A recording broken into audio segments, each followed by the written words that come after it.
welcome to another episode of Fix It in Post. My name is Sean. And I'm Dave. And this month we are doing kind of a special thing where we're going to be talking strictly about horror and suspense movies to kind of get in theme with the season. And today we're going to be talking about The Exorcist. Dave, do you want to do you got a little summation of The Exorcist for those who may not have seen it yet? Sure. So The Exorcist, 1973 film by William Friedkin, written by William Peter Blatty. It is the story of a woman who sees her child descending into what she at first perceives to be madness and later understands to be demonic possession. It is the story of the two Catholic priests who then exorcise the demon from the victim and the ramifications that all involved are subject to. We started talking a little yesterday, kind of prepping for this podcast, and you brought to light some.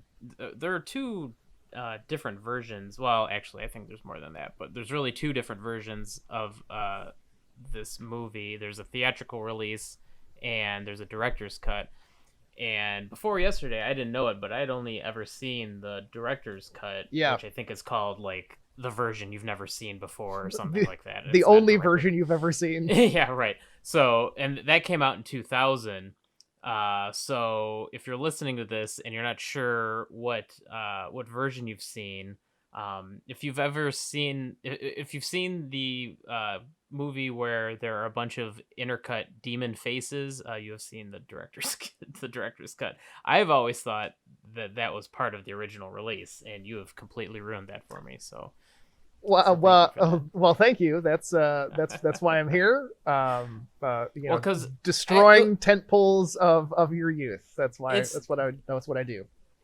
I always thought it was corny, but I kind of thought it was like kind of quaint because I thought, this is an older movie. Like, it's kind of cool that they did that. It doesn't hold up now, but it's a little silly. But now that I know that they like did it digitally in the year 2000, like it's completely killed it for me. No, and they did this pretty much right after George Lucas re-released the Star Wars movies in '97 with a bunch of added CGI. So they knew exactly how audiences and people that grew up as fans of a movie were responding to digital alterations of classic 70s films. So they did this with that complete knowledge, although it doesn't it does not have the same level of I don't know what to call it, terribleness that the Star Wars ones did. So it doesn't really fit. It doesn't really feel the exact same way. But they definitely went in there with that understanding. Yeah, I mean, it's really just a few frames, I guess. You know, they had some sort of image superimposed fetish or something. They did it with the demon, and they did it with his mom. I don't think that was in the original either, because I dug into it a bit deeper after we talked. Well, the one with his mom I thought actually was in there, because I remember an interview in which Friedkin talked about how the that frame that's only there for like a real split second is it's an image of Linda Blair's stunt double in the original unused makeup for her when she is first possessed by the demon. And they went through, we'll talk about all the makeup stuff, but they went through like 100 different iterations of that makeup, and one of the ones that didn't get used was this image, and they were doing a screen test, and that's the frame that Friedkin cut in.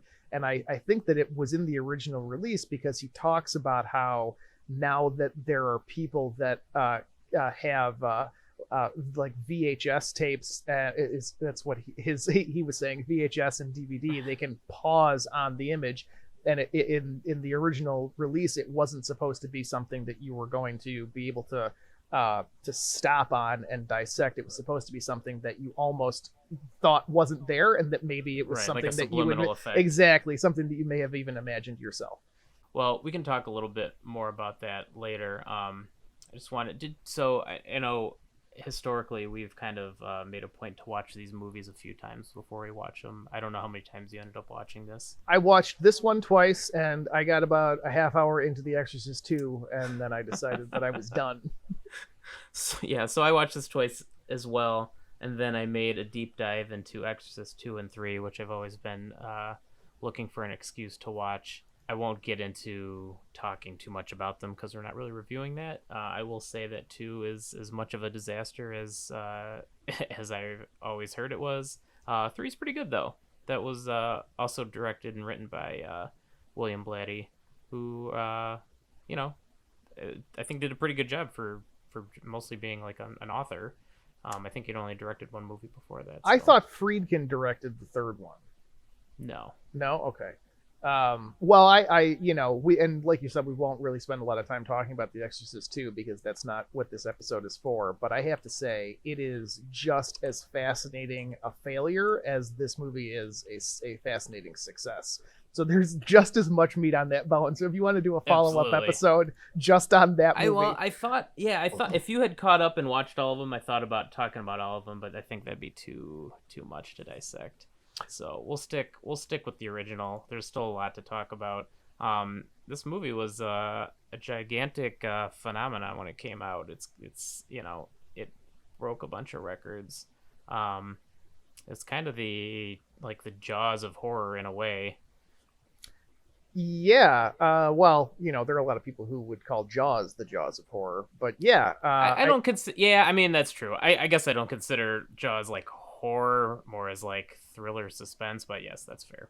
Probably back then they'd probably be more filed in horror. Yeah, I think so.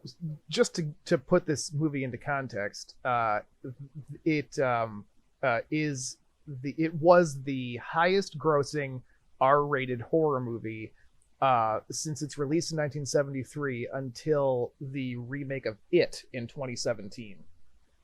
Made like $450 something million at the box office against like a $6 million budget, and that number was twice what Warner Brothers wanted to pay for it, because it went so far over budget. So it was also the first horror movie ever to be nominated for Best Picture at the Academy Awards. So unbelievably successful film, and it's kind of strange that really nobody that's involved with this picture went on to do this is the high watermark for pretty much everybody involved.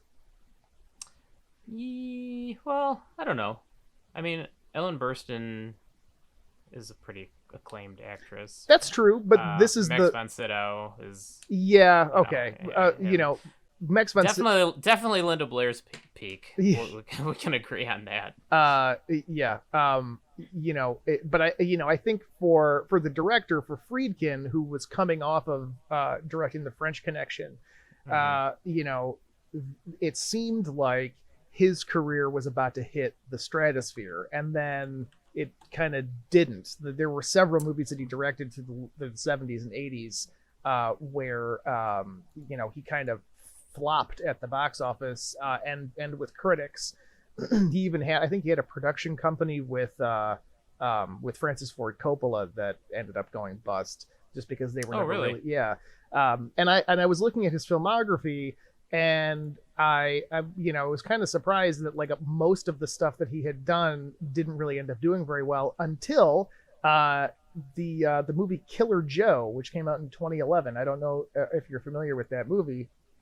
It sounds familiar, but it's I don't know it offhand. It's a dark comedy starring Matthew McConaughey, and it's pretty good. It's when I say dark, it's really, really dark, and it actually in sort of a similar circumstance to this film, it was originally rated X, and they had to go back and like lobby with the MPAA and do a little bit of editing to get it the R rating.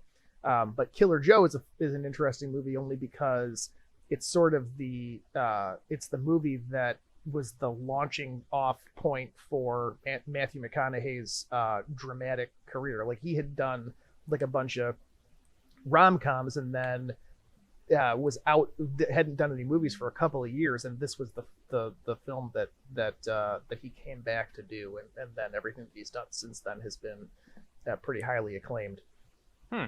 Was that like a financial success or more just a No, it had actually ended critical? up losing money, but it won something at the Venice Film Festival, and they entered it into a number of high profile indie film festivals, and McConaughey won Best Actor in like 6 of them. So he, it was definitely a launching pad for him. Although pretty much everybody else that's involved, not so much. Fair. Um, Uh, what the so fuck were we talking about? well, we had originally started talking about how we both saw the director's cut that was released in 2000. It's probably more accurate to call this a writer's cut, though, because the version that was released in 73 was the version that Bill Friedkin wanted in theaters, and he was the director. The 2000 edition incorporates some scenes that the writer William Peter Blatty really wanted involved, including the spider walk scene when Linda Blair comes down the stairs walking on her hands and legs backwards, which is funny because we were talking about, you had just mentioned that you had thought that this was the original version of this film. I think you're not alone in that. That scene is iconic. It's so iconic, yeah, for sure. And the fact of the matter is, it wasn't around for the first 27 years of this film's existence, and people hadn't seen that. And there are a few other things, like they added that whole ending scene with Father Dyer and Detective Kinderman, where they sort of walk off into the sunset together. That's not in the original theatrical release. I want to talk to you about that, but I want to talk first about the crab walk scene, just because I don't know if you saw. There's 2 different versions of that as well, and there's one that is more true to the book, and then another version that they did. I don't know if you saw that at all. No. The one that's more true to the book, you can find on YouTube. She's doing the crab walk, but then she like kind of flips over, and then she does this like weird lizard tongue thing, and then she just chases down her mom and her housekeeper, and it's really bizarre, and I'm really glad they didn't use that version. Now that you mentioned that, I did see that, and it was super weird, and it had no place in the final cut. That didn't translate, I don't think, as well. Blood oozing from the mouth is always a good move. But I was gonna say the end scene too. They wanted to do a little more with that. There's a clip where they say they rip off of Casablanca, and they say this is going to be the start of a beautiful relationship. Oh, the only reason they didn't do it is because they couldn't find the original audio for it, so they had to cut it. And I'm so glad they couldn't find it. It would have been terrible. Oh my god! Talk about the cheesiest ending to such a good movie. And I think I'd like to back up and take sort of a 10,000-foot view, because this is called the scariest movie of all time. It has that's the tagline for this movie. And I think for a lot of people that are seeing this movie for the first time today, that this it may not track as a horror movie with contemporary audiences who have a different expectation about what it is to see a scary movie, and what your expectations are going to be as an audience member. This is the first time that I saw this movie, and I think it's really funny because I thought I had seen it. I'm so familiar with it as a pop culture staple, and there are so many there are so many references to this film all over the place. So many rip-offs of it, and remakes, and satires. It's like if you hadn't seen The Sixth Sense, you still probably saw it. Right. Like, you get it. And I would argue that if you saw The Sixth Sense today, that it probably doesn't hold up, especially if you know the twist. This movie was great. I really, really enjoyed this film a lot. And I think the reason that it continues to work is because it maintains this connection. For the audience is still connected to the main character, Chris McNeil, played by Ellen Burstyn. it's the job of the filmmaker to find a tether between the main character and the audience. And so for a horror movie, that tethering emotion is fear. You're supposed to empathize with the fear that this main character is feeling, and you're supposed to feel it yourself. And this is not a movie that has, there's not a lot of gore or blood. There's not, a plethora of monsters. There's really only one jump scare when that her candle, when she's in the attic, and the candle. There's two, but I'll talk about that later. But the reason I think that this movie works is because the reason that you and this main character are feeling fear is it's an extension of the helplessness that she feels watching her daughter, who is this cute little 12-year-old girl, there, and everything about it, and this is probably true of most horror movies where everything is so rosy in at the beginning of the first act. They are a well-to-do family.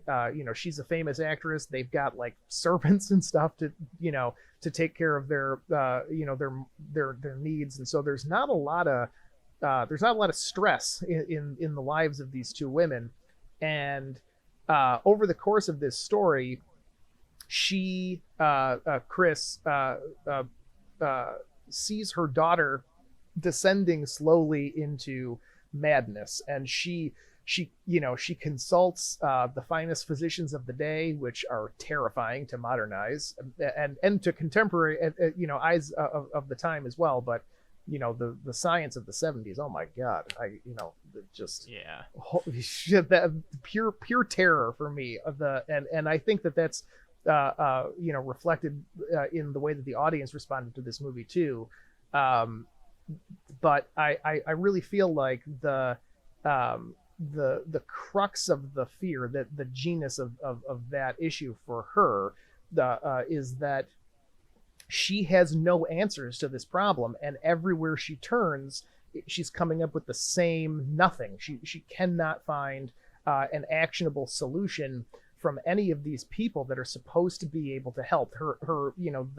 The support systems that give her life order continually fail her throughout this ordeal, to the point where she's forced to consult what she calls witch doctors. She's got to go talk to this priest about exorcising a demon, and even the priest is like, "What are you talking about? Like, we don't do that anymore. It's this isn't the 16th century. We understand psychology, and we have modern solutions to these problems." And so and I wanted to talk about the motivation for this character. Blatty was talking about trying to figure out what would be the straw that breaks the camel's back, so to speak, for this character who is a professed agnostic. What it would take for her what she would have to witness firsthand in order to be forced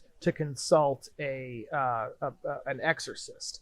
And it is it's the crucifix masturbation scene, and they call it that several times. To my eyes, seeing it seemed more like she was stabbing herself in the genitals. It's a pretty violent action, and there's a lot of blood. So, but they kept calling it a masturbation scene. So I guess we'll tomato.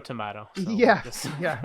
I think you might be doing it wrong, but but so don't she kink shame me, Dave. So she witnesses that, and that's the thing that totally turns her from one thing to another. And I think that is so real and so palpable and so relatable even to a contemporary audience, that this movie holds up extremely well.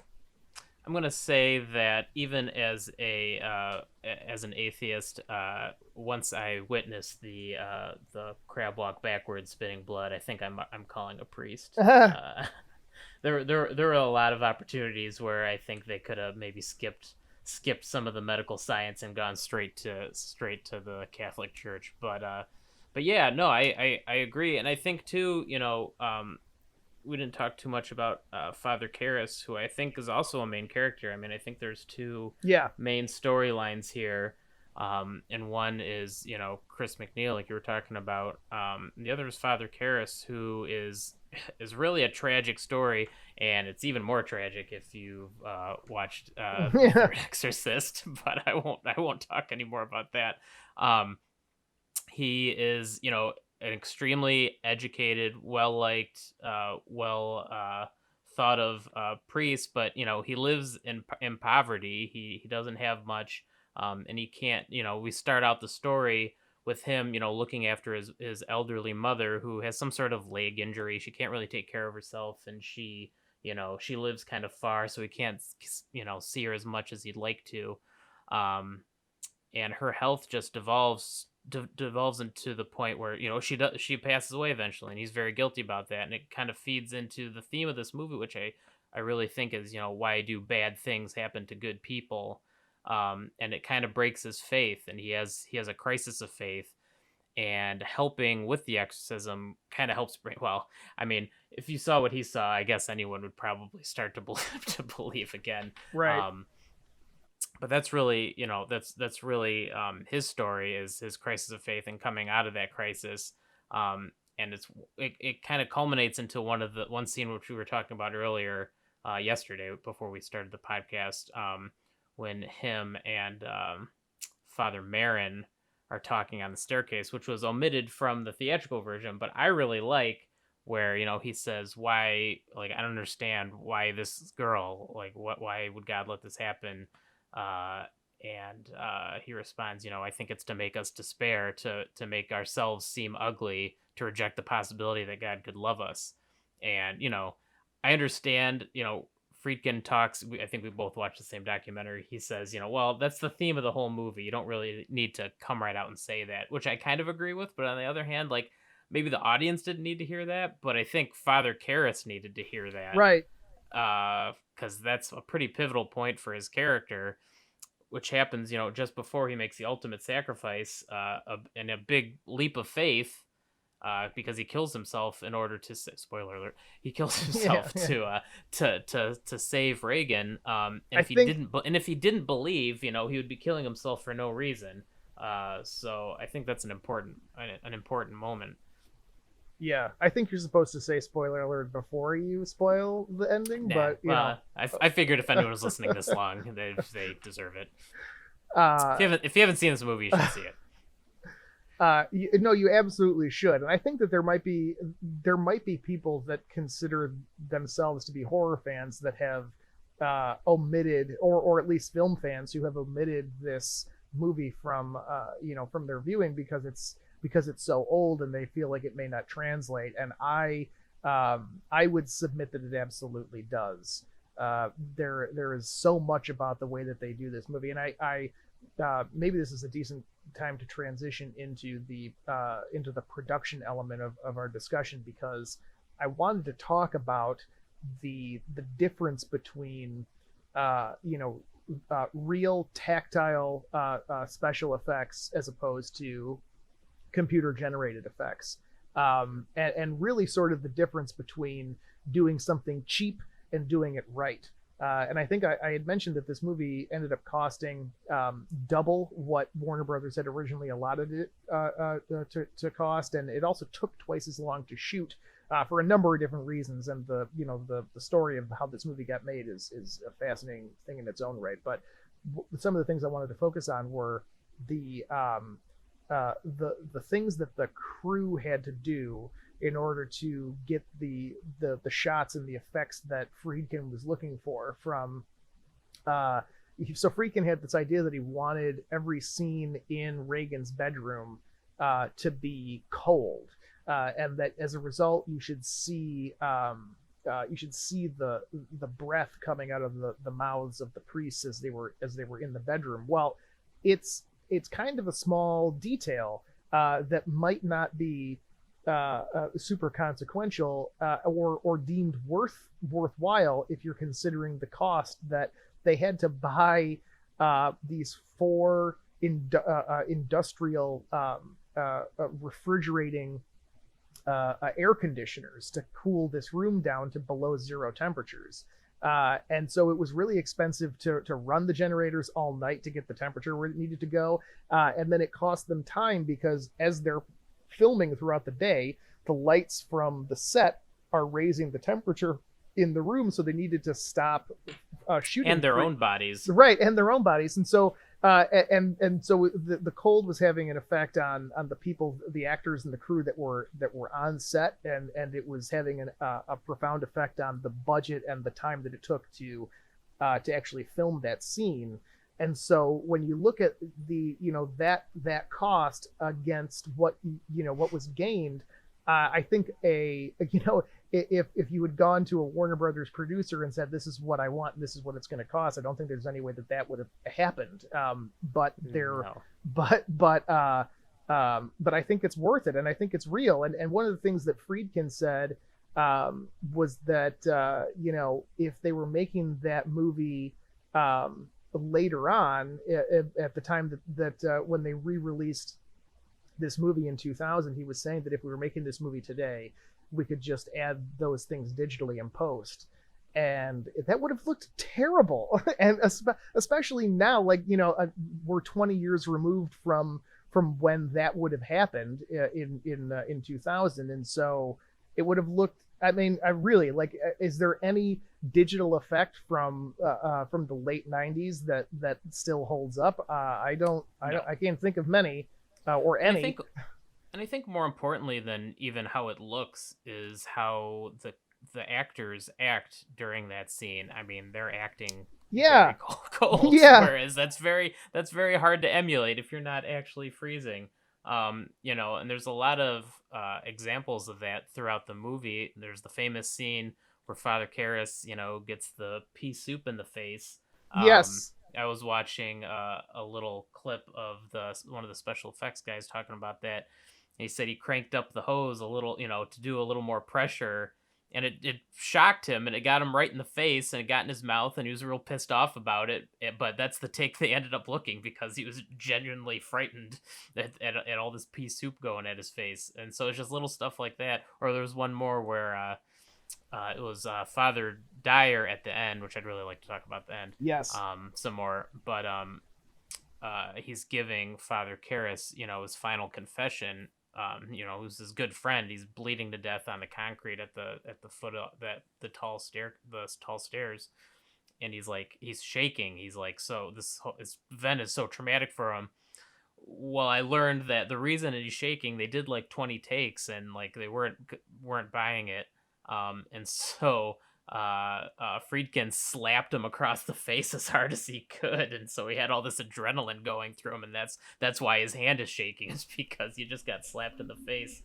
Yeah. So just stuff like that. That has nothing to do with special effects, but it's more of what I'm saying is have the reality of real things happening to actors, that comes across on the screen, whereas stuff the prequels of Star Wars are all on a green screen on a set, whereas and then they're getting put into situation where there's hot lava and stuff in the background. It's it doesn't translate because it's such a sterile set. You don't really get that through the performance.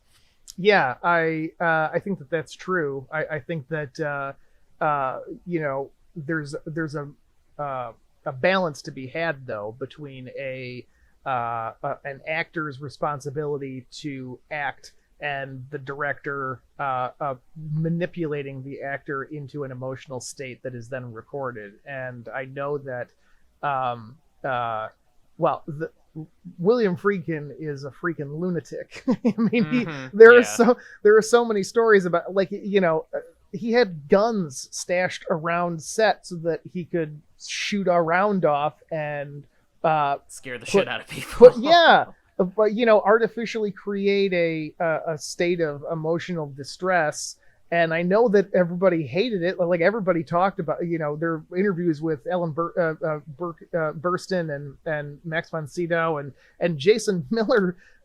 Jason Miller said that he almost got into a fight with him because he said, "Look, I'm an actor. I don't need you to shoot a gun in my face. I can do this without that." And it's funny that maybe the most famous example of that happening is the one that you mentioned with Father Dyer, and they had done like a couple dozen different takes of that scene, and Friedkin wasn't getting what he wanted, and that's when he hit him. And it's interesting that Father Dyer is the only guy on here who's not really an actor. He's really a Catholic priest who was a consultant on the film, and he didn't have the acting background, so maybe he needed a crack across the slap to the face. face. Yeah.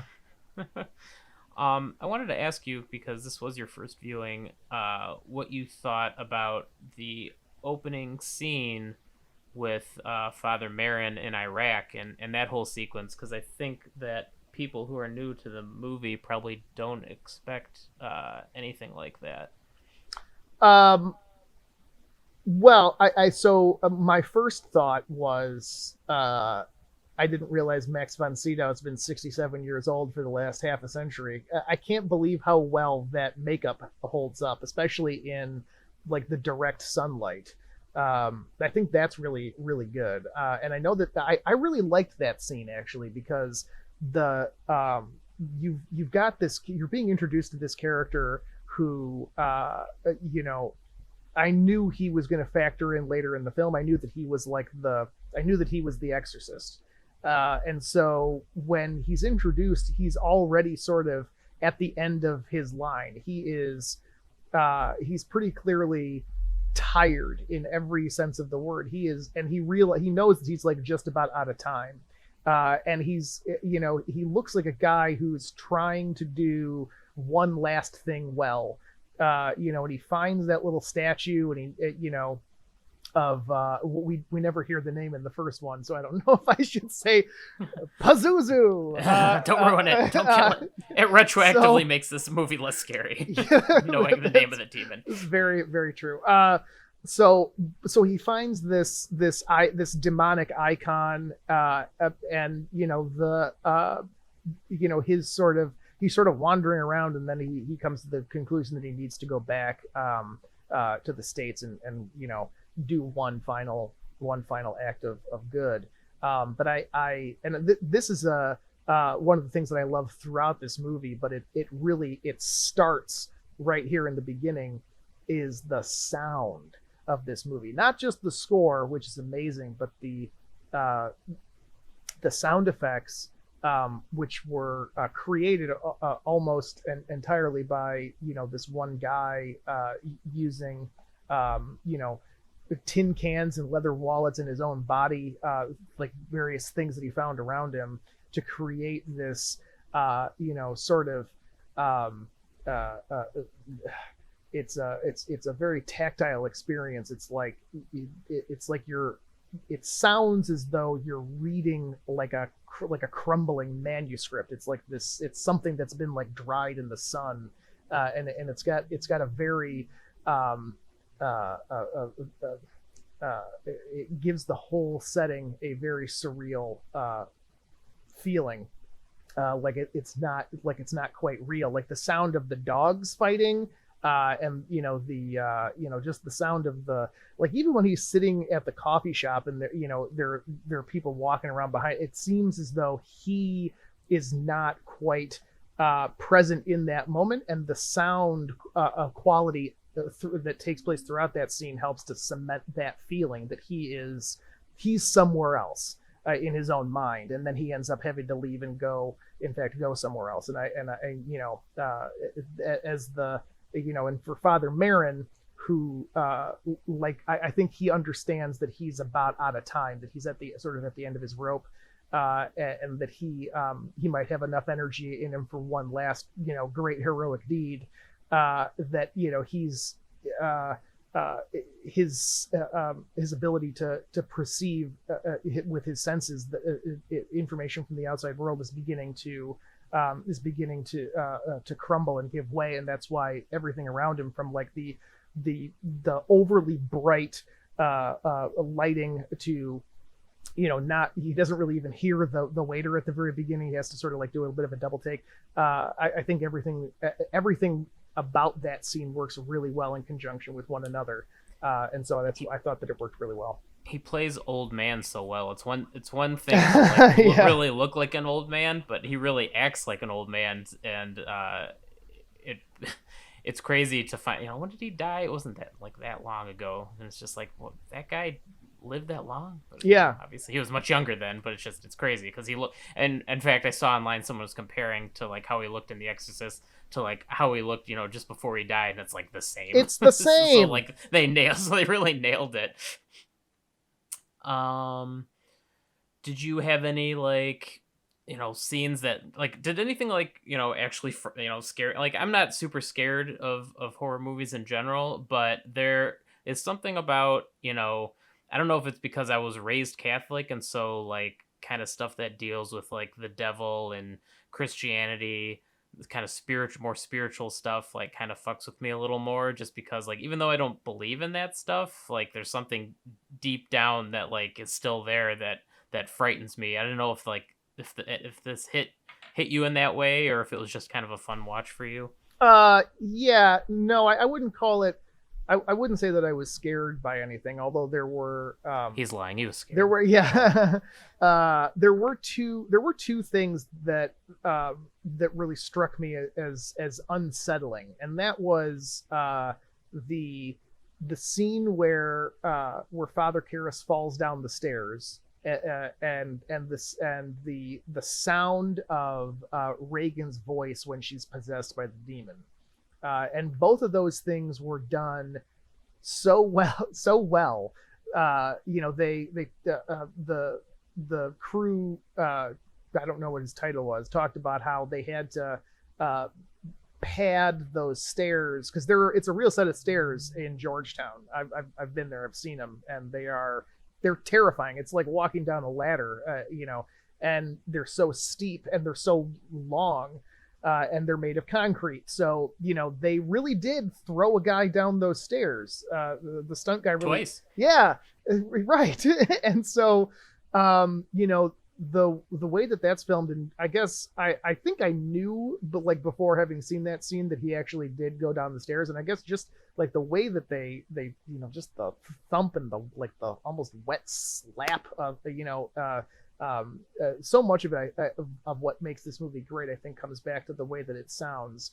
And so for her voice when she's possessed by the demon, again, this goes back to the amount of effort that they put into making these things right. Is that the sound techs talked about how they had put 150 hours of work into digitally altering the sound of Linda Blair's actual voice, and when they went to Friedkin with the final product, he like threw it out almost immediately after having only listened to it for a few seconds. He's like, this is terrible. So they ended up hiring an older voice actress named Mercedes McCambridge, and she treated her throat to get the exact sound that she wanted by swallowing raw eggs, drinking whiskey, and chain smoking. And so that's the sound. And like, I don't know, just hearing that voice come out of that little girl is it's deep, it's unsettling, it's to say deeply the least. unsettling. Yeah, Yeah. it truly is. Yeah, I mean, especially because the movie is I don't want to call it a slow burn, but it really takes its time Yes. getting to that point. So you're really familiar with Reagan and her mother and like their dynamic, and she's really just a sweet innocent girl.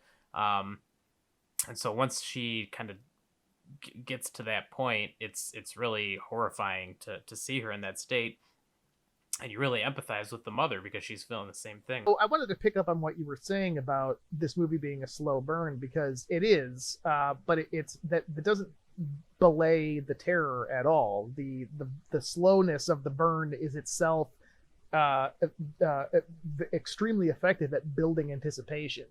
And it's also reflected in, again, great work by the crew, the evolution of the scoring marks on Reagan's face. The makeup artist did a phenomenal job in putting that together, and basically Holds up super well. Yeah, it really does. And they came to the conclusion that they wanted the markings on her face to have been self-inflicted. That she was carving up herself with the crucifix, and that those marks on her face become deeper and more pronounced, and eventually, like, swollen and gangrenous as she becomes more corrupted. So do the wounds on her face become more pronounced. And that, it really makes it feel like you're living in that moment with them when those things are happening. It makes it, for me, made me feel very connected to those characters, as opposed to any number of other films where you've got some paper thin family at a house that they shouldn't be in. They are on an Indian burial ground and get torn up by a bunch of scary monsters, and that can be scary too. But because this movie takes its time to show that this could be any family. They live in a real place. They have real this could Any rich family. yeah, right, any rich family. But this is she's an adolescent girl who seems to be exhibiting signs of emotional distress that could be tied to just to natural growth as a young person, and that her mother is attempting to resolve those issues through the the means that she's been told should be satisfactory for tackling those issues. And that this is what it comes to. It feels earned to me. Mm-hmm. And I bring up the fact that they're rich because I think it's actually really important, and I think it plays into the fear of it all, because that's just one additional, it goes into that theme of, why do bad things happen to good people? But not only does it happen to good people, like, she has all of these layers of protection, and she still becomes what's the word I'm looking for? Possessed. Yes, she still becomes possessed. She has a very well off mother who loves her. She's surrounded by people who love her, but none of that can protect her. And I think that is one of the horrifying things about this movie, is because this girl's got everything going for her, and yet here we are. She's this horrible thing still manages to happen to her. And it kind of brings me to one little part I wanted to talk about with you. Not really a part, but like a good half of this movie is dedicated to, Chris just scratching things off a list of like things that could potentially be wrong with her. Right. And, going through the scientific method with, scientists and psychologists. And it's part of the slow build to, the exorcism. But it also plays in the fear too, because it these are all things that everyday people could go through. These, really invasive tests, these giant loud, like the sound design for the machines when she's getting her brain scan. Yeah. That makes me cringe. Yep. Like, I hated Yep. that. I hated that, and I hated the part where they're like tapping her Oh artery. yes. And the little blood Yeah. squirts that are like in sync with her The heartbeat. arteriogram. Yeah, I was watching a little video of, people who were, when the movie originally came out, people who were, coming out horrified. And they're saying, like, a lot of people that's where they drew the line. Like, they didn't even get to the Right. exorcism. They left when, like, they was starting to get to the medical tests, which I think is pretty hilarious, but is true though. Like, it's that really, that part's really is really scary in a totally different kind of way that you're not really expecting. It's true. And I saw some footage of like local news crews that were like interviewing people that had just seen the movie.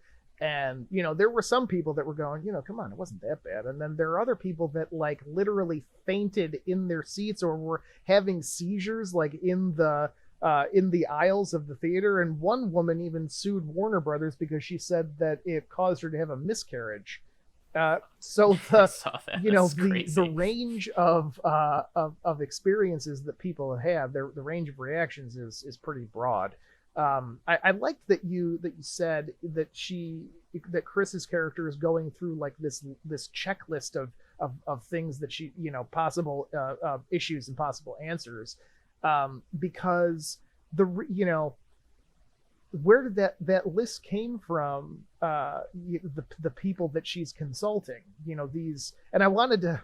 One of the first things that almost made me laugh out loud was pretty near the beginning of the film when she's talking to the first doctor she's talking to, who ends up prescribing her Ritalin, and he's talking about how he doesn't use the phrase ADD or ADHD, but that's what he's talking about, and he thinks that she might have like this hyperactivity disorder, and Like yeah, and so the mother nerves. says, well, should I, and so he says it's not my area of expertise, and so Chris says, well, should I consult a psychologist? And he says, oh no, just take this medication, here's this prescription for Ritalin. And it's like, the reason it's terrifying, because the people that she puts her faith in, these people of medical science, they have a very narrow understanding of what this person's issues could be, and so they have their own tick box that they go through, and when they get to the end of theirs, they kind of just give up. They're like, well, I don't know, you could go talk to a priest and maybe they'll exorcise a demon, but it's pretty clear that like nobody around that table believed that was the case. And they, right. Well, I mean, I do like how it is brought up. It is kind of crazy that it was suggested, but I do like how they explain it away, saying like, well, it's the power of suggestion. Maybe that could work. So they're still recommending it, but it's rooted in sort of like some sort of scientific yeah, rationale. but it's rooted in the same scientific rationale that has come up with zero answers over who knows how many tests, and so their thinking is still limited by that. And I think that it's kind of funny because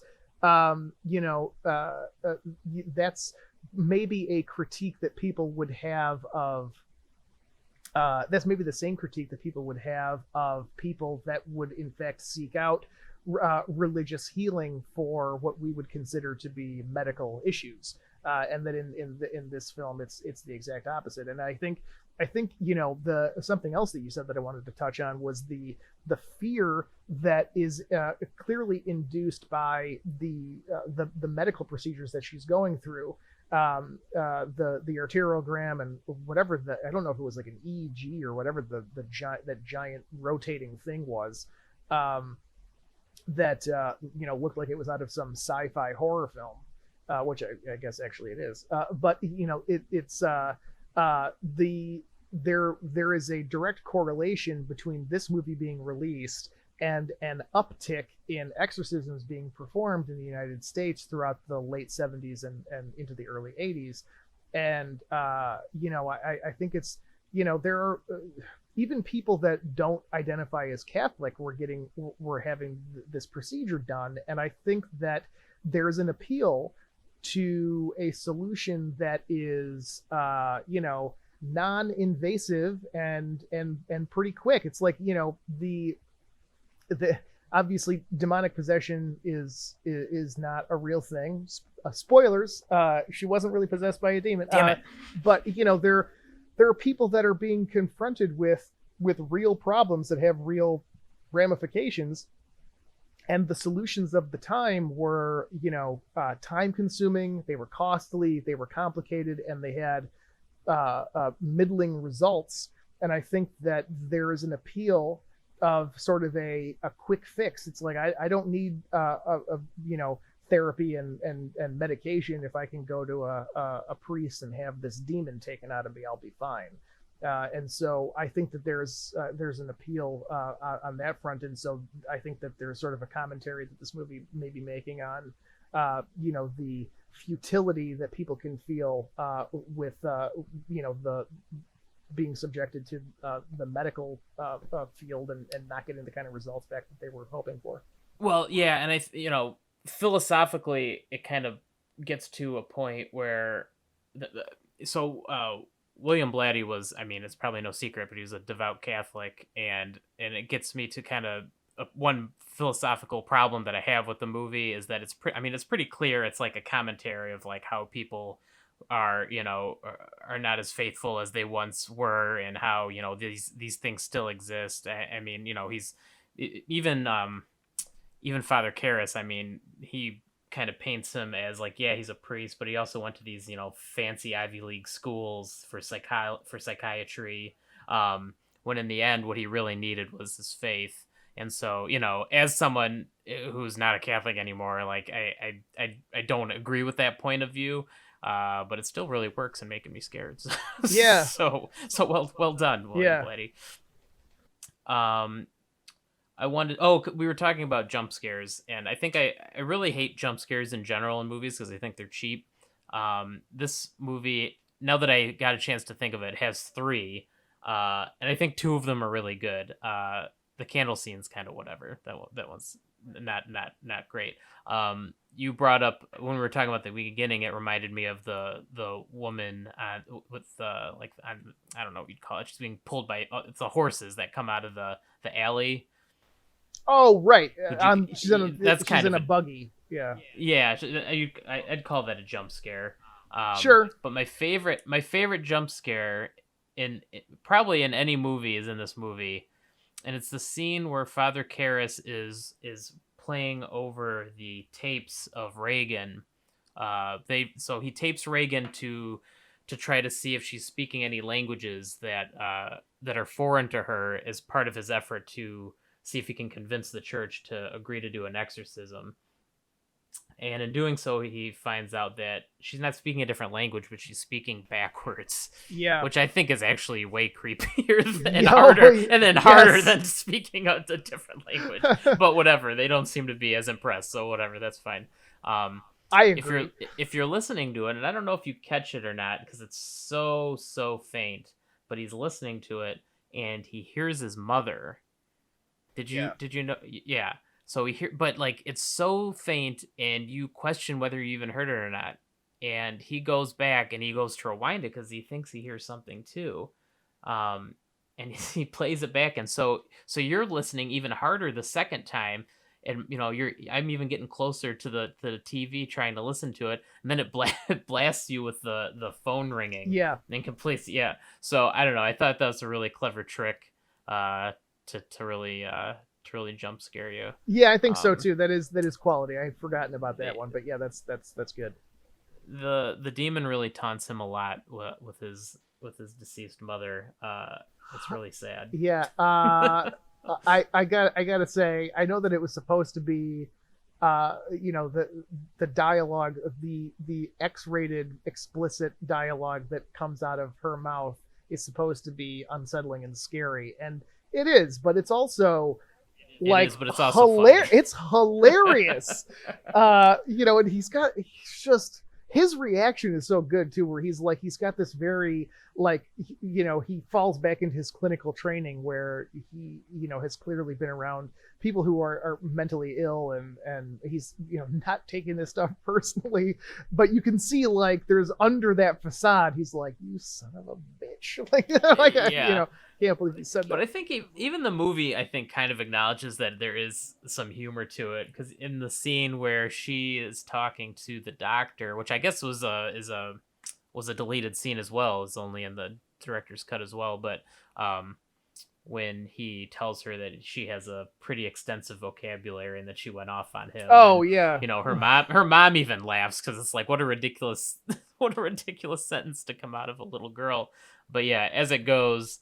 As the demon keeps taunting the priest about, taunting Karras about his mother, your mother sucks cocks in hell. Like, holy Yeah. holy shit! Like, what a vile Yeah. thing to say to somebody whose mother just passed away. Is so fucked up, and it's just so creepy.